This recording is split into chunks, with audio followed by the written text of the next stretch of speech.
Tough game.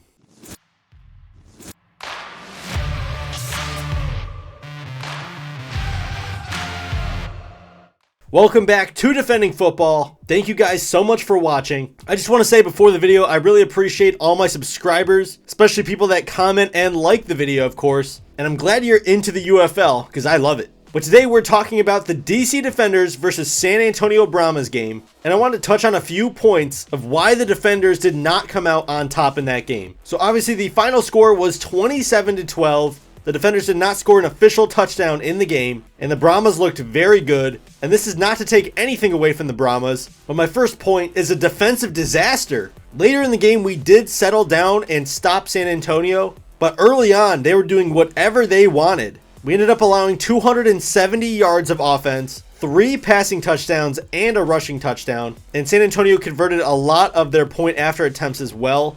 We did end up with 1 sack and 1 forced fumble, which was an amazing hit. But overall, I think we just gave up way too much yardage. And when I was on the DC Defenders show, I stated that we needed to keep everything in front of us and let them pick up those empty yards. But the Defenders had other ideas. They wanted to play a lot of man, and they just diced us up in the first half of the game. To be fair, the late touchdown skewed the score. The defense really gave up 20 points, but definitely got to tighten it up. And special teams, I don't really want to show this play again, but I'm going to. A fake field goal from a punter to a center for a touchdown. I know you guys have probably seen it a million times now. This should never happen. And even then, I understand it caught you off guard. It caught me off guard. But if you look at the end of this play, there's a lot of players on DC jogging to the ball, and that is my main issue with the play. So roll the tape. Punter Brad Wing takes the snap. He wants to throw. Brad Wing lofts it downfield, and it's caught to the goal line. Touchdown! So obviously that was a killer of a play that totally changed the complexity of the game.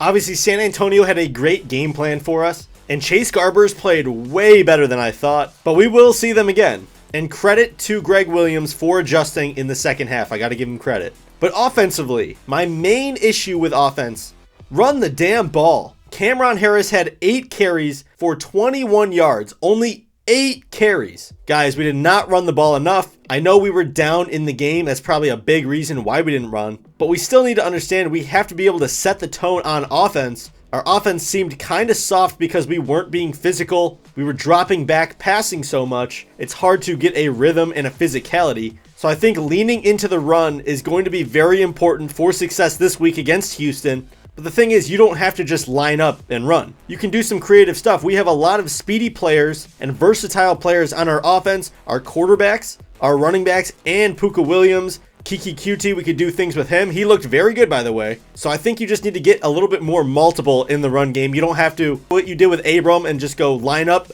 boom, go, hit the gap. You can run triple options. And I want to see some double forward passes. We got to get creative. People are going to start keying in on those RPOs we like.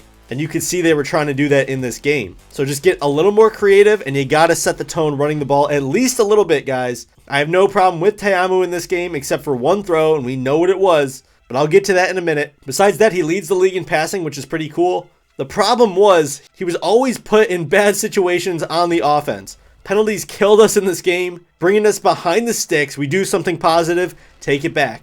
Do something positive and take it back. It was very frustrating to watch, honestly, and I'm pretty sure Te'amu converted multiple 3rd and 20s or longer in this game, which should never have to happen. But moving on to the main story of this game, and I'm calling this game the Gene Delance game. Gene Delance gets player of the game, our right tackle. Do you want to know why? Because he had 7 penalties, gave up 2 sacks, he took away 2 touchdowns off the board, a legal man downfield the first time, Kiki QT touchdown, and then late in the game trying to tie the game up, critical situation in the red zone. Stay with me. He spits in Delonte Scott's face, meaning he got ejected from the game, and that's a 15-yard penalty. So while they were figuring it out, we were thinking, okay, it's going to be applied on the point after. Not as big of a deal, but it still sucks. No, they had extra time to look at the play because he spit on someone. So he also false started on the play, which means they enforced that. So that's 5 yards. So that's no touchdown, 5 yards from the spot, and 15 yards on top of that.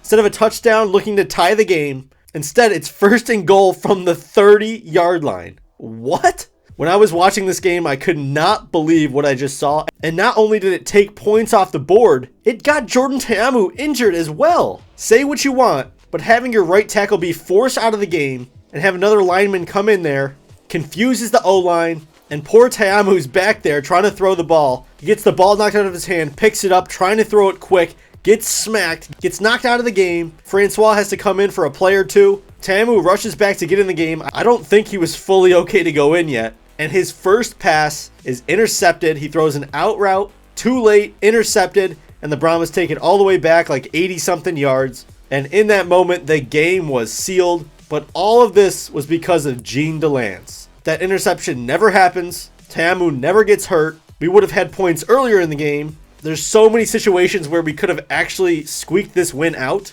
I don't know how many games in my lifetime I've seen a right tackle hurt your team that much. It's honestly inexcusable, which is why the defenders actually cut him today. But look, I'm always for a player. Like, I'm always positive towards the team, towards the players. But spitting on an opposing player is absolutely unacceptable, and I don't want him on my team, especially when he takes 2 touchdowns away. Hopefully the defenders can shore up that right side of the line, because that was very tough. And hopefully, with no stupid penalties this week, we can take care of Houston.